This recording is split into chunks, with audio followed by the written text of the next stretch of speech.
Here at Babs, our goal is to build a better solution. That's why when we heard about the design competition, we were excited to tackle it. The competition involved moving an egg across a chasm without damaging the egg. We also had an energy limitation of just 4 joules to move the egg at least 4 meters, but no more than 8 meters. While these constraints certainly posed a challenge, Babs is always prepared to tackle it head on.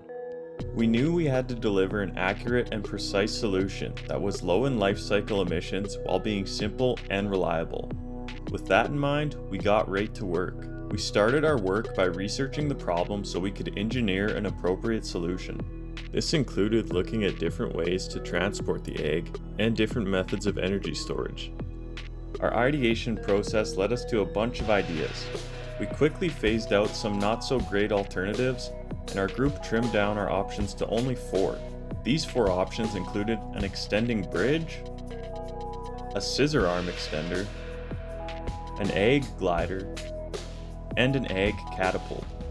We then decided to use a weighted decision matrix to help make our final decision. We chose the glider as our team's final design. Using our working drawings as a guide, we quickly assembled our first prototype. This was built from foam board and joined using hot glue. We then took it to the lab to see how it would fly. While we were unsure about how the flat airfoil would fly, after throwing it in the lab we knew that it would work perfectly for this design, and that nothing could stop us now.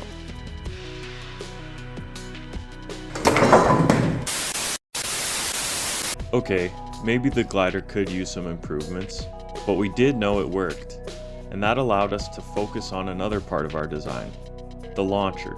Our first launcher was constructed from cardboard and included a cart to help launch the plane.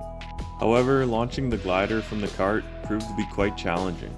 We failed with elastic bands, we failed with springs, and we failed so much that time even began to slow down. At this point, group morale was at an all-time low. We had to figure out a better launching system, so we went back to the drawing board. We decided to scrap the cart and just launch the glider on its own. That led us to our wooden frame launcher. We still had issues at first with the new launcher, but it was much easier to work with and improve upon. After testing multiple angles, we picked the fixed shallow angle for the launcher. The glider is secured to the frame using a hook and a pin. When the pin is pulled, the glider launches. Because we had so many failed prototypes, we were able to improve upon our final glider. This included strengthening where needed and weight reduction where possible. During the competition, our glider only managed to fly approximately 3 meters.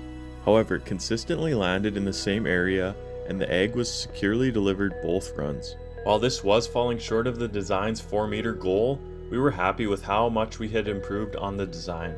This design process taught us the importance of prototyping and iterating. Having learned these lessons, Babs is confident that in our next challenge, we'll be able to build an even better solution.